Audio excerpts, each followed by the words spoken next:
Good evening, Impressive. everybody. This is Piteio from Veil of the Ages. Hello, nice to see you. Tonight we have a very distinguished guest on our channel. You will have to imagine his face and his appearance, because for now you'll only see the icon connected to his name. We have LittleJoe from the Ninth Age Forum. Hello, LittleJoe. Good evening. Hello, good evening. How is it going? Are you ready for a Monday night of hobby making? Will you be painting or sculpting something during the conversation? Probably not, because that is the desk behind me. All right, that's the well, you know, one of the advantages of not having your webcam feed would have been that you could have said that you were working on some exceedingly amazing dragon or sphinx or whatever other crazy miniature you might have on your workbench, and we wouldn't have known. We just had to believe you. Way too Many honest, zombies, man. many zombies are on my workbench. Mainly zombies. And the thing. I've seen a large number of bats, like of all sizes, in the Avra's threat campaign. Yes, I happily finished those for the Afros campaign. All They've right. been in the box for a very long time, and now they're all nicely painted and based and on movement trays, so that's very, very good. I even managed to finish the big beastie. I hate painting large miniatures because too much surface. So the worst case scenario for you is a spherical miniature where you have the maximization of surface. That's the nerdy approach. You want to reduce surface. Oh yeah, well, a small miniature, it's you can paint that relatively fast, and when you have it's the same as painting very large miniatures. For me, it's the same as painting half a regiment at the same time. Yeah. It's like repeat, and I'm not very good at that. After about half an hour, When too much, yeah. When the repetition rate, when it's too much, I can imagine that. yeah. I have to use imagination because I haven't been painting in a century. I started a while ago, and then I got taken into this spiraling madness of digital painting, and so I'm not doing that often anymore. But I remember how it felt from the old days, I would say. Well, next time I come to Cologne, we can do a small painting session. Absolutely, yeah. That's we have a plan. So for the viewers, I will show you how ugly my paint job will work, but you will know that at least we had a fun session with the LittleJoe. Yeah, but for now, Easy. everything is happening in the virtual domain for the moment being. So that's the Which is also very interesting and has its own challenges. yeah. Very interesting. I Yeah, love it.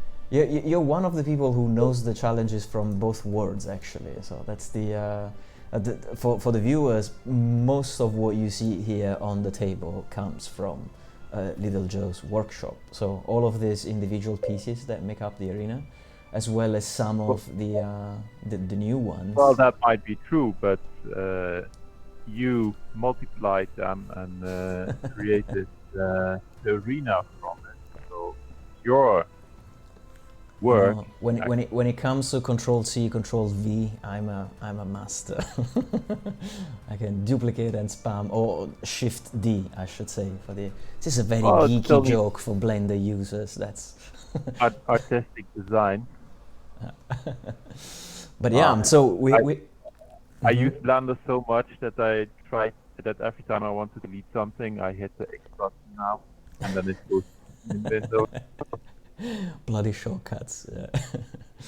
But now we have just fresh from the Blender oven. We have a hill that you just sculpted recently. I mean, I don't know if you sculpted it recently, but we recently scanned it at the Bela Ma tournament in Düren a couple of weeks ago. Yes, because I was very interested to see how different textures work in one scan. Yeah, exactly. So you have a stony texture which is applied on some dirt texture, and the dirt texture is also complemented with either static grass or more moss-like grass? Is that what we see here? Yeah, it's like like I put pin-hat flowers in there, and on the sides you have like things that could be really hard for you to scan. There is this ivy, Yeah, yeah, that's true. um, This one here. which and the rocks themselves, they are it's like extremely modulated texture. So it was I thought it would make an interesting test piece to see challenges and Yeah, definitely. And to define parameters. I think that, for example, here I can see some holes in the mesh, and it's really nice because they get highlighted whenever I select the object, because you see the contour of the object. Yeah, there are a few artifacts on it, but I don't know if you well, see this artifact over here. This is a cute one. It looks like a purple flower or something. Look at yes, that. that's because it is a purple flower. Ah, it is. So it was supposed to be. And it takes about half a centimeter out of the. And I know you have trouble with scanning very thin Yeah. bits, so that would cause a problem there. Yeah, definitely. But in general, I'm very interested to test this because type of structures. it's all a challenge, and I think that real world terrain is best for this kind of project because it's recognizable. People will know what it is. Yeah, definitely. There's I mean, another. you can make it very nice in digital and sculpt it in Blender, and then you have a nice mesh, and then you color it, and it would probably look similar. Yeah. I haven't tried that yet, but yeah, no, that's true. I mean, it's completely doable to have a fully digital sculpt, but it does take something away from the experience of having, you know, your toy soldiers that you have at home and you also see them in the video game. Of course, there's challenges of all sorts. For example, here you can see that I haven't worked on the collider yet for this hill. So a collider is a structure, is an object that allows you to decide what are the interferences between the object and the rest of the world. So as you could see before, I had this empty space at the bottom of the hill, and now I can lock it in place after I pushed it down. So for example, this is going to be the final effect that you would see. And now, for example, you don't have any empty space at the bottom of the hill anymore, but you see this collider issue with what I have with the elven miniature here, and you can see that the miniature is not sitting on top of the hill, but there's an empty space between the miniature and the hill. And this is because the collider for the hill hasn't been defined in a perfect way that that makes this miniature look as it was perfectly sitting on here. So I can correct this, of course, by locking the miniature in place after I pulled it down. And so in the end, if I have to make a screenshot for this elf on a hill, I can move the elf down, and now it's gonna look like there's no intervening space. But otherwise, the alternative would be to do what I've done for the hill that's in the inside of the arena. If you move to the elevation terrain that's over here, and then you look at things from this perspective, then you see that the collider is well defined, and actually is defined to the point that it has 2 steps. So in truth, you can be in both over there. Oh, Hyper-G connected. Okay. Yeah.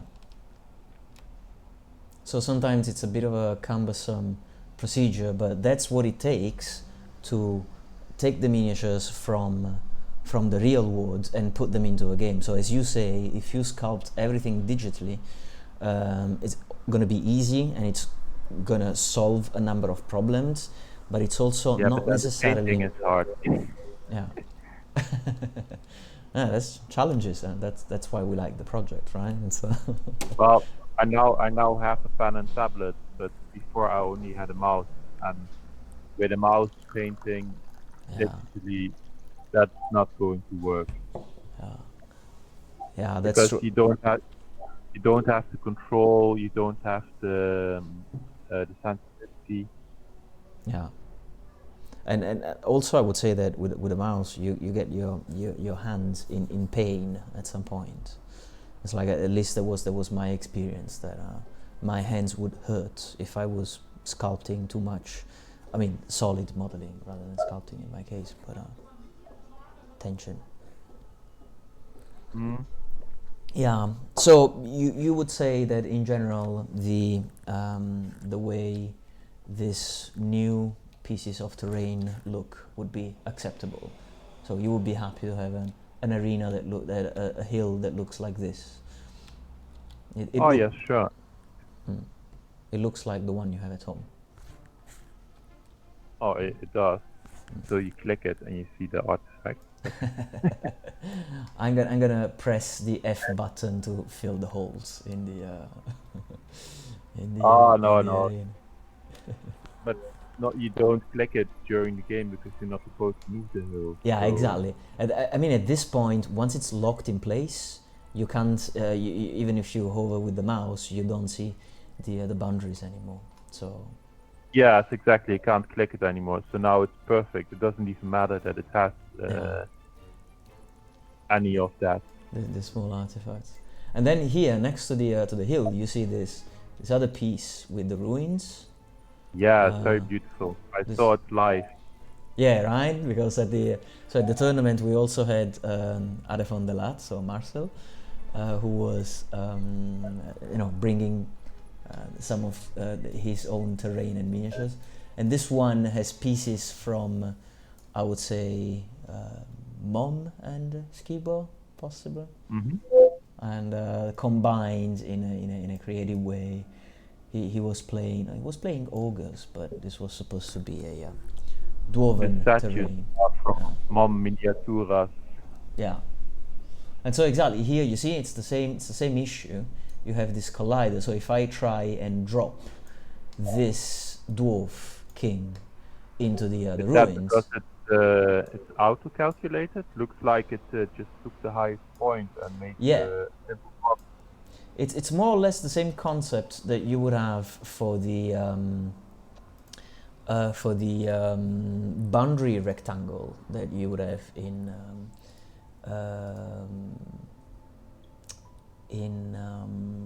the Ninth Age. So it's essentially the same thing.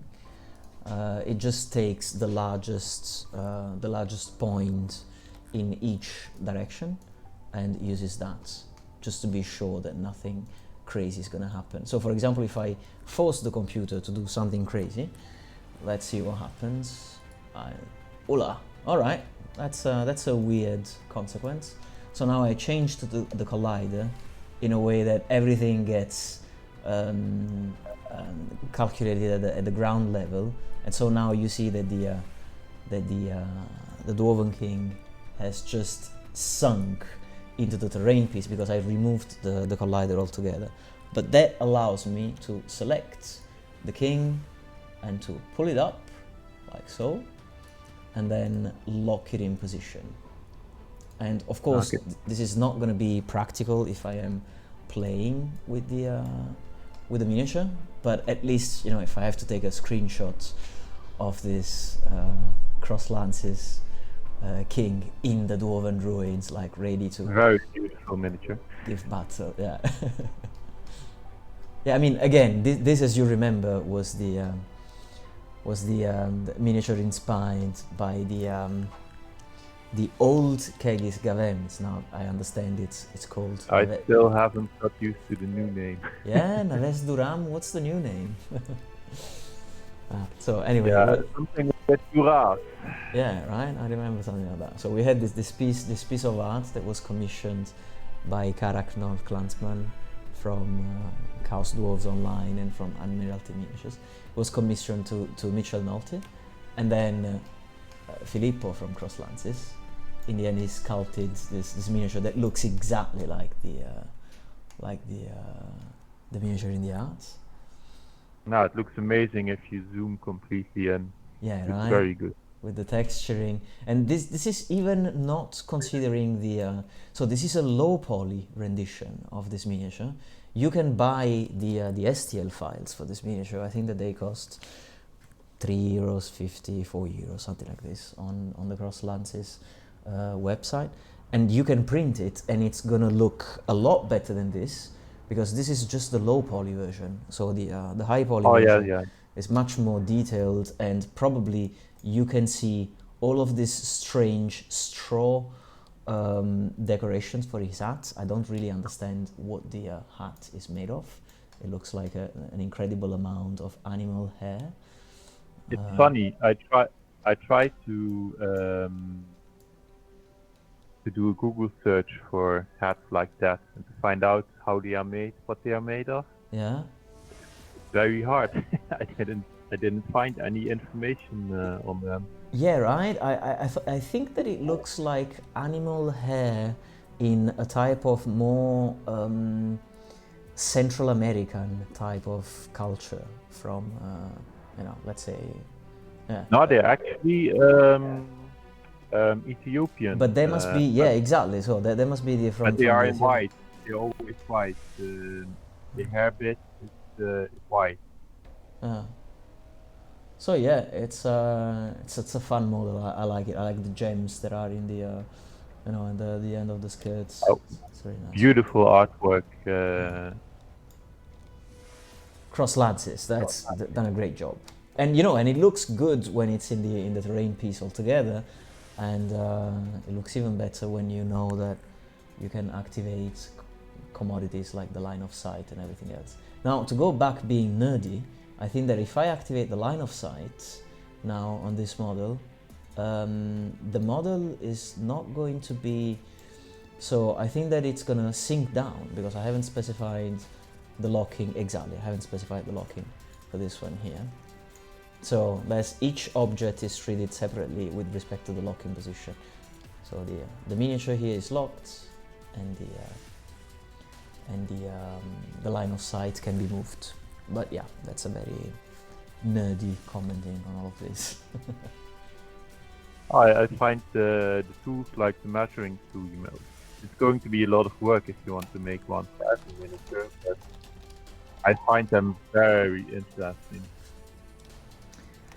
Yeah, I think that they're supposed to speed up the game quite a lot. If I let's give a quick demo. Let's grab the first miniature that we have here at hand, even if it's not technically a miniature. It's a standee. It's 2D standee, and so the point is that if you want to know whether I have that miniature somewhere. You have that miniature somewhere? You want to make a contest between who paints the best orc shaman with Remy? You wanna competition? Yeah, so this is a miniature from Avatars of War that Remy 77077 has painted, and he just sent me a picture of the miniature, and I said I can turn it into a standee. And since Felix from Avatars of War is a friend, and he's happy that we have his miniatures in the arena, I said, okay, let me try and do the miniature as a standee with also the back as separate different arts. So if you look at the back of this miniature, you will see the skulls, which are, and all the bones and all the other stuff that are from dangling from his chain. So there's a different front and arts, which is cool. Already trying to make it look a bit better. So we also have Hyper G in the chat. Hello, Hyper G. I know that you can't stay long, but you could always jump in the conversation anytime. Yeah? It's open. Hyper-G has the codes for everything. So, cheers. So yeah, and actually, since we're talking about the miniatures in the 2D representation, that's something else that I wanted to add here. So these are the 3 degrees of miniatures. There's the very basic bounding box. There's the 2D representation of the miniature, and then there's the painted one. You've seen the line of sight tool, so this is something else that that helps. And I would say that the only remaining thing that can be done for the arena are the cards that give you all the rules. And so also the cards, they come in 2 flavors. You either have the very simple ones, like for example this one for the Oracle, for the Dread Elves. You simply have the options and the rules. So I was having a conversation with Abrasus Randomus, with Conrad, and he was looking into some nasty 500 point build for the Dread Elves, and he came up with this very annoying Wizard Master Oracle Cult of Yema on a horse with the Wandering Familiar. So the dude is gonna just be completely out of line of sight. It's gonna be unattackable, and he's gonna have a couple of spells that are probably very nasty. So this is the most basic way of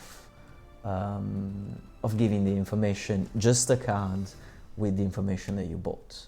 And then there's the other type of cards, the one that you know already from having played the games, where you have the profiles and the information about the rules and the description of the special items and some custom art in some cases.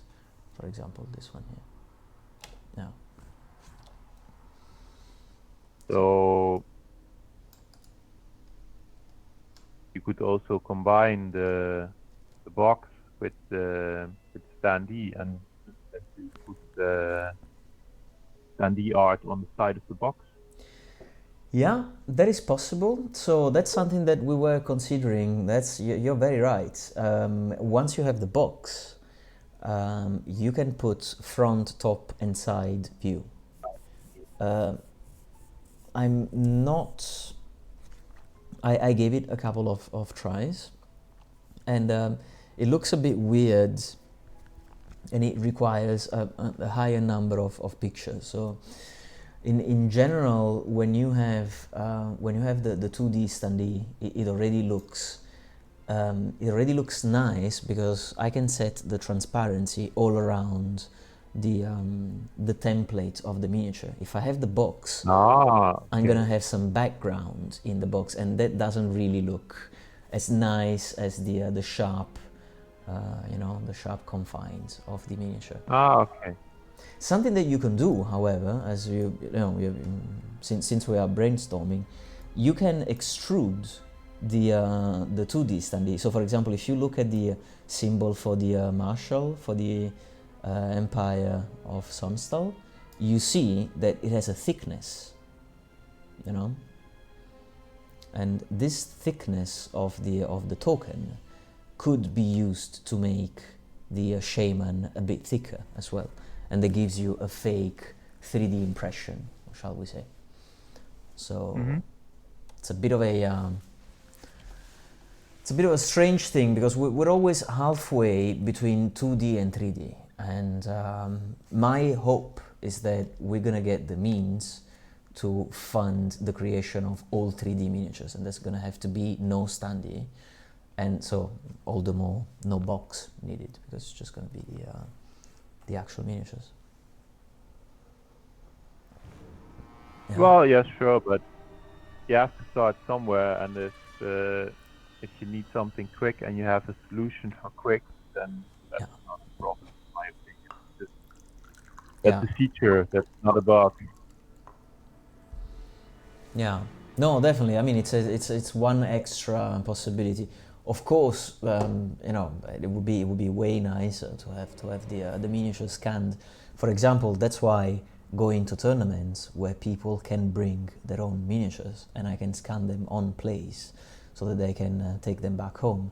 It's really nice because, for example, Remy sent me these pictures for the orc shaman, but he lives in a different country, so it's not easy for us. And when I met with Marcel at the Bellamar tournament, so you were mentioning we have miniatures from Signum Games. If you look at the Marshal over here, in the general in the 8 cards for the warriors, and if I show you this one, we have this crazy beautiful Big 3D one. miniature, and this is this is Adafons Delat miniature, as you see from the credits that tell you who sculpted it and who painted it. But he didn't leave the miniature with me, so taking 3 pictures and making the box decorated, as you said before, from home, it's also another solution. Would be a great way to build up a miniature collection without painting and send them to you. That sounds like the lazy, non-artistic kind of thing that I would be interested in doing. Yeah, thank you. Well, you are very busy, so. Well, it looks it's the point is not necessarily trying to do stuff myself, but to channel the creativity of a whole community, because we have the community. If you look at the cards for the Marshal, for example, we have the first card that gives you the profile, but then if you click on card 2, then you see a description for the Griffin, and we have this. I find it to be unbelievably cute. This drawing of the Griffin, hatching from the egg and then growing, up to when it's full size. And this was made by Farron, and he also has another alternative art for the card with the Marshal riding the Griffin in the sky amidst the mountains. But the point is that I can take pictures from the community and just put them in the game, as long as everybody is happy with the intellectual property. Of course, that's the absolutely the main thing. well, yes, of course, and I guess that will be a lot of work for you, which we are grateful for that you are doing it. As a community, I mean, we being grateful to you for that, because it's a lot of work that probably nobody really wants to do except for you. The crazy guy. The crazy guy. But I have to say that I'm capitalizing on the work of the entire community. So, for example, now one of the things that I added, you might remember that I had this dice for the Flux cards, for example, for the quick starter, and you could roll this, and you could see 4 for the active player and 3 for the reactive player, and so on and so forth, 6 and 5. And now I decided I'm just gonna take very simply the cards from the game itself and make the cards like that. Just make a few changes to that, and you can see the cards there.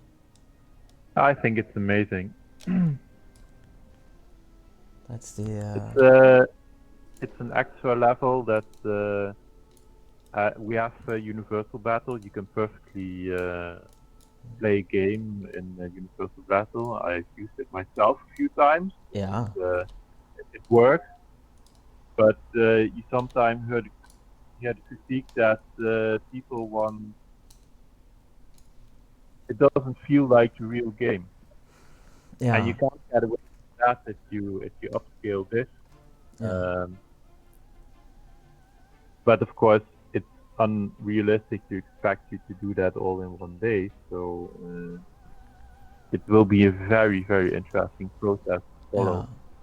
No, I have to say, I think that for the moment being, so right now, Universal Battle is irreplaceable. It's a great system that gives you the flexibility of creating the army the way you want it and make it look in a way that's recognizable for the opponent, and you can and it makes very good pictures. Yeah, so it's but if you like the miniatures, Universal Battle doesn't give you that, and this system allows you to sculpt your own miniature like literally like the dryad that I'm zooming on right now. You sculpt it yourself and then scan it and then put it into the game, so it looks exactly like the miniature that you have at home and that you've done yourself. So that's That you have at home. that I have at home. You're right. That's been donated to the project. No backseas.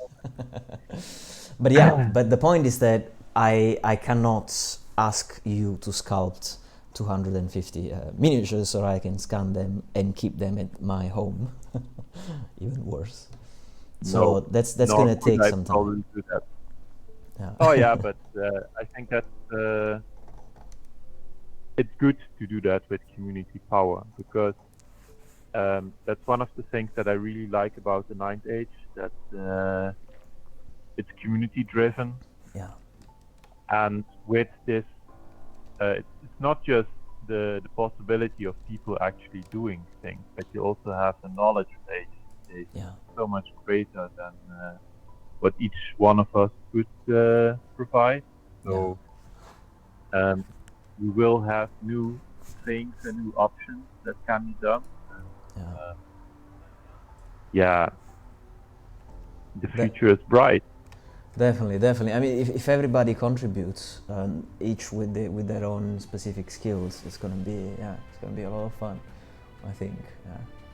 But if you have 100 people that each do one miniature, Yeah. that's going to outpace one person doing 100 miniatures like quite a bit. Yeah, definitely. That's the. I think that's why I think the community-based projects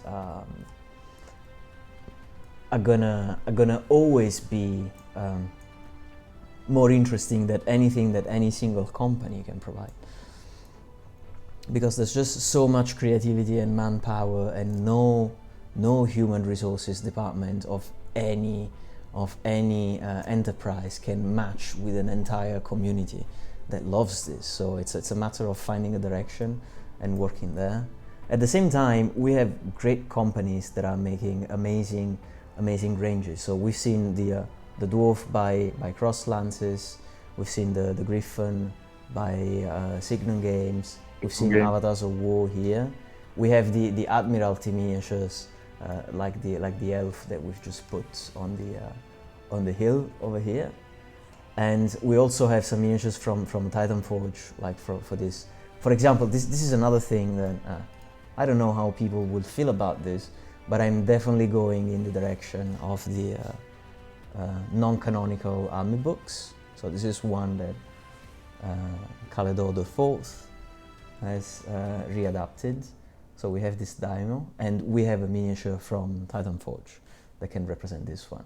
So this is the picture of the actual miniature that was painted by a professional painting service called Unlimited Colors for Klexi, one of our friends from the forum. So you have here the miniature, and here you have the scan of the miniature. But, you know, let me get close.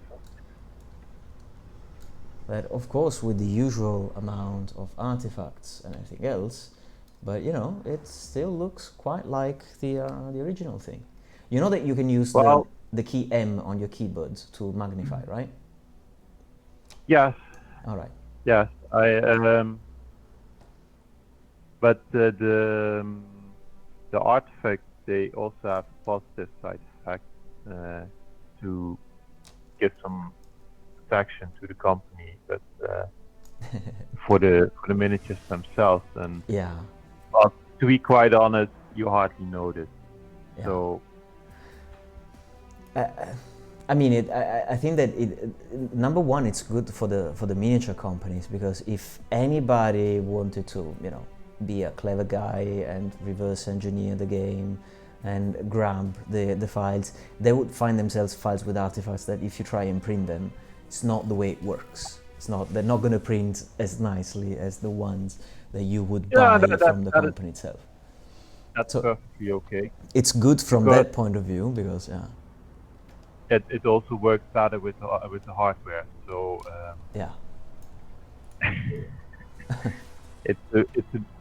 kind of a requirement still for video games to be as low poly as possible. Yeah. So yeah, I think it's amazing because it looks when you zoom in on screen. I've got it almost full screen, even without the magnifying tool, and it just looks amazing. So Yeah. And plus, you know, the point is that normally you will be playing with this thing at this distance. You know, you won't be, you will be trying and understand where your opponent is if you have to charge the deceiver. It's an 8 that you have to roll, for example, to charge that. So you won't be zooming in like a madman.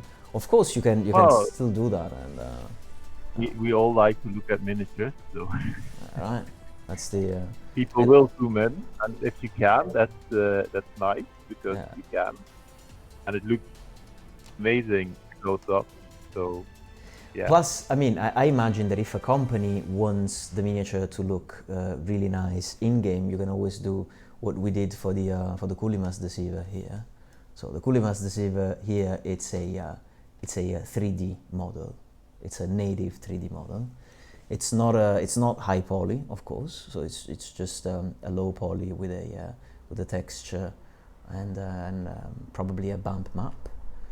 And this one looks, you know, with fewer artifacts because it's natively a sculpt. An alternative, if you look at this last Overlords by Admiralty Miniatures, this one looks, this is a photo scan, so this is an actual miniature that has been painted by Mano Cerraja and sculpted by Admiralty.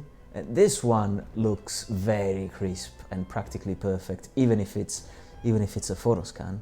And this is because this was not photo scanned at a tournament where you had people running next to my table like every 5 minutes and everything was moving. So, you know, the degree of quality of the scans can be different based on the type of scan that you want me to do. So I guess that miniature companies can decide, yes, we want to give you the 3D files, like for example for the Dwarven King, and they're gonna look crazy crisp and with no artifacts at all. They can donate me a model that I can process at home and they will look as nice as this, or I can just quickly scan them at an event and they're gonna end looking at like the Daimyo or the Marshal on Griffin. Yeah. Which still looks very good. Yeah, right. Well, it's still unacceptable. It's fit for purpose. It will work. Yeah, I mean, Still shows. You can imagine the Marshal being here in the field, for example, and getting ready to charge, I don't know, this Overlord over here. And if you look at them from inside the arena, for example, now my point of view is here, you won't see it, but you know, it really looks like this Griffin is ready to charge in there, and it's immersive, you know, it just looks like you're playing with miniatures. So that's all you need for this type of. Yeah, it looks good. Nice. No question there. Yeah. So well, I think that this was a good overview of the new things that happened in the arena. The flux cards, the new box representation for miniatures, the 2D standees, the terrain. We had a look at the various miniatures. So yeah, I guess that in the future we can focus on other gameplay topics like which magical flux cards to use, and so on and so forth. But well, I think this can be a good moment to wrap the video up and keep around the half hour ballpark. Okay, bye bye. Thank you so much for joining us on the channel. See you next time. Bye everybody. See you in the next vid.